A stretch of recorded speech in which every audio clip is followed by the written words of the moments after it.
Assignment दूंगा दूंगा and पे, आप लोगों ने इंट्रोडक्शन उसका लिखना होगा। कभी भी नोट्स में इंट्रोडक्शन ना लेके, ये बात माइंड में रखे। अक्सर स्टूडेंट्स को मैं कहता हूँ नोट्स मेकिंग पे काम करो, वो कहते हैं इंट्रोडक्शन।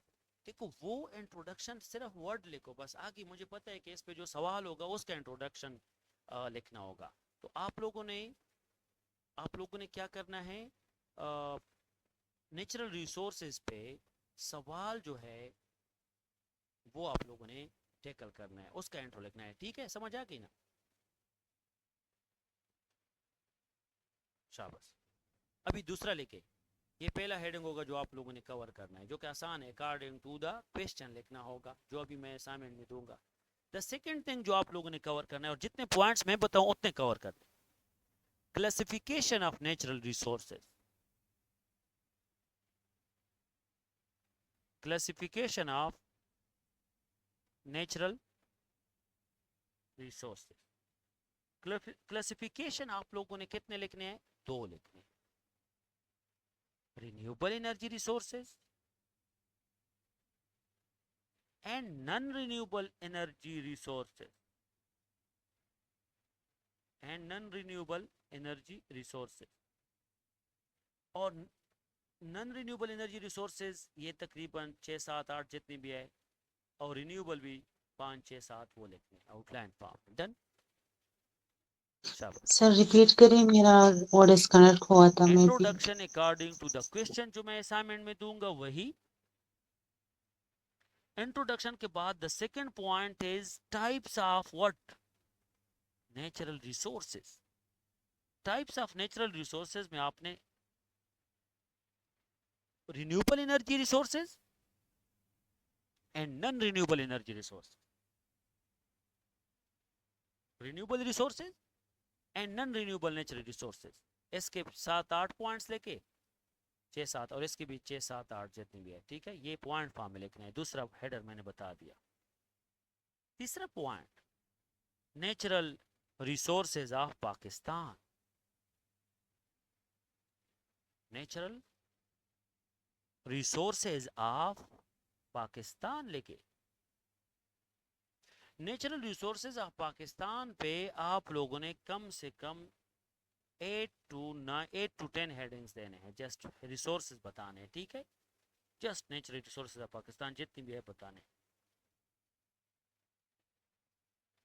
फिर आप लोगों ने लिखना है इंपॉर्टेंस ऑफ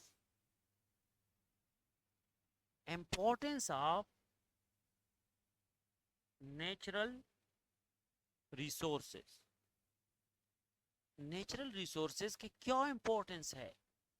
आप लोगों ने कम से कम 12 हेडिंग्स लिखने हैं इंपॉर्टेंस पे। शाबाश। उसके बाद आप लोगों ने लिखना है natural resources, natural resources versus human resources. ये मैंने ह्यूमन डेवलपमेंट में पढ़ाया भी था। ह्यूमन रिसोर्सेज,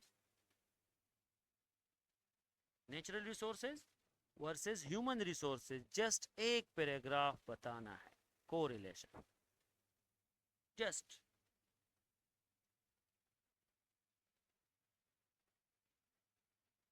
शाबाश।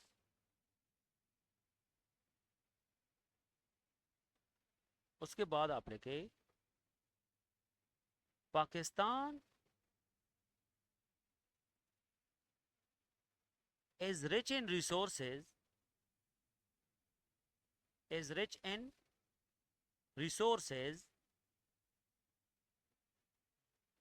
but poor in management, but poor in management। Pakistan is rich in resources but poor in management, केपीपी में इसमें आया भी था। Pakistan is rich in resources but poor in management, rich in resources but poor in management। फिर आप लिखे importance of natural resources, importance of natural resources, कम से कम 12 इंपॉर्टेंस चलो वो तो ऑलरेडी हो गया ऊपर, ठीक है, रिपीट हो गया, ठीक है, ये ऑलरेडी रिपीटेड है, चलो ये ना लेके दोबारा, importance of natural resource.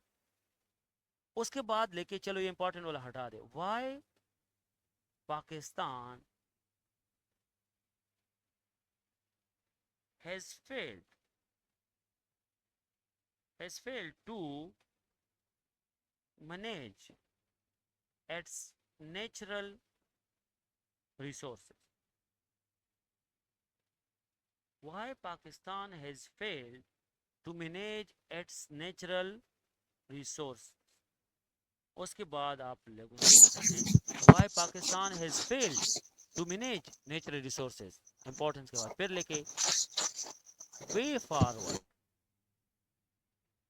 forward to utilize what, to utilize natural resources in efficient manner, way forward to utilize natural resources in efficient manner। कितने देना है, 8। उसके बाद कंक्लूजन, लेकिन कंक्लूजन लिखना नहीं है, वो अकॉर्डिंग टू द क्वेश्चन आप लोगों ने लिखना होगा। शाबाश। इन सारे नेचुरल रिसोर्सेज में हम थोड़ा स्पेसिफिक अभी जाएंगे। वो है हमारे पास forests, natural resources in the shape of forests. Pakistan में फॉरेस्ट्स का थोड़ा स्टेटिस्टिक देना है, statistical overview of forests in Pakistan. Pakistan में इंपॉर्टेंस ऑफ फॉरेस्ट बताना है, इंपॉर्टेंस ऑफ फॉरेस्ट आप लोगों ने बताना है। इंपॉर्टेंस ऑफ फॉरेस्ट तकरीबन 8 to 9, स्टेटिस्टिकल ओवरव्यू 2 से 3 पॉइंट्स। फिर आप लोग ये लेके the issue of deforestation in Pakistan, the issue of deforestation in Pakistan क्यों है, थोड़ा बताना है कि डिफॉरेस्टेशन है। डिफॉरेस्टेशन के बाद आप लोग लिखे, डिफॉरेस्टेशन के बाद लिखे causes of deforestation, causes of deforestation क्यों है, कॉजेज ऑफ डिफॉरेस्टेशन कम से कम 5 to 6 लिखे। फिर उसके बाद इम्पैक्ट्स लिखने हैं, इम्पैक्ट्स ऑफ डिफॉरेस्टेशन, क्या क्या उसके नुकसानात है, impacts of deforestation.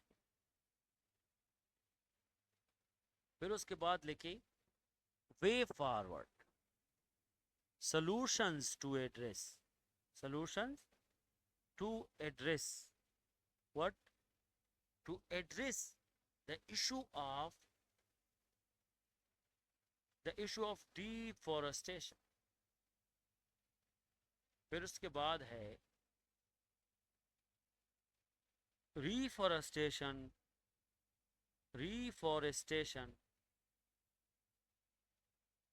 is a global urgency, 2025 का टॉपिक भी था। Reforestation is a global urgency। अभी देखो नेचुरल रिसोर्सेज में स्पेसिफिक जाओ, forest, statistical overview of the forest in Pakistan, importance of forests 8 points, the issue of deforestation in Pakistan, और फिर उसके बाद लेके काजेज ऑफ डिफॉरेस्टेशन कल 5 to 6 पॉइंट मैं चेक करूंगा, इम्पैक्ट्स भी 4 से 5 लेके, और वे फॉरवर्ड भी 5 से 6 लेके, और reforestation is a global urgency पे 12 पॉइंट लेके, क्योंकि ये ऐसे का टॉपिक आया था, बीच में एक टॉपिक रह गया, वो आप लोगों ने लिखना है। फैक्टर्स प्रमोटिंग फॉरेस्टेशन, इंपॉर्टेंस के बाद लिखे factors promoting forestation and reforestation in Pakistan. Sir इसको रिपीट कीजिएगा. Factors promoting forestation and Reforestation in Pakistan. 6 to 8 factors लिखने हैं अच्छे तरीके से.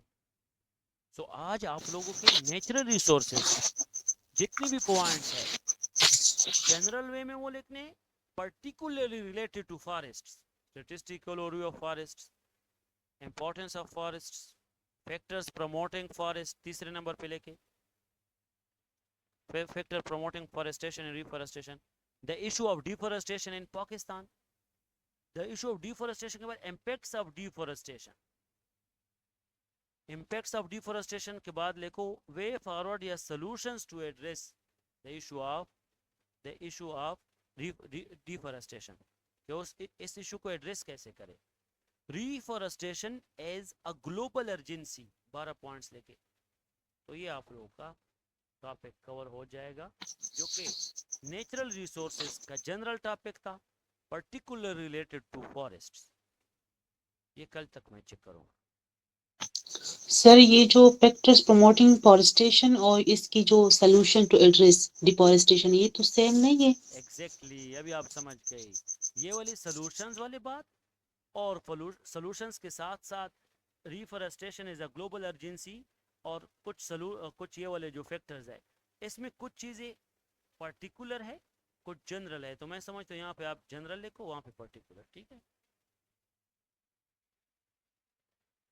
जनरल फैक्टर्स देखो और यहाँ पे वे फॉरवर्ड में पर्टिकुलर फैक्टर्स देखो. जिस तरह रिफॉरेस्टेशन एक पर्टिकुलर फैक्टर है कि reforestation is a global urgency, तो रिफॉरेस्टेशन ही सॉल्यूशन है इन सारे इश्यूज का. लेकिन ये इससे पहले कुछ जनरल फैक्टर्स बताए जिसमें बहुत सारे अप्रोचेज आप अप्लाई कर सकते हैं. Governance, political, economy, social, technology, legal, individual, demography. This is general. And way forward to address deforestation is particularly to the causes of deforestation, जो यहाँ पे बहुत सारे specific causes है. और इसके बाद reforestation is a global urgency. तो ये तो एक पॉइंट है, reforestation एक ही सोल्यूशन है और ये ग्लोबल अर्जेंसी क्यों है, कैसे है और इसको कैसे इंश्योर करेंगे, ये इंपॉर्टेंट पॉइंट है. ठीक सर ग्रे स्ट्रक्चर बनाने जस्ट इनके पॉइंट्स देखने हैं. No grey structure, just work on content collection, work on learning. Okay sir. हर एक पॉइंट पे सीखो, पॉइंट्स बना लो इसके, ये अच्छा होगा. ठीक,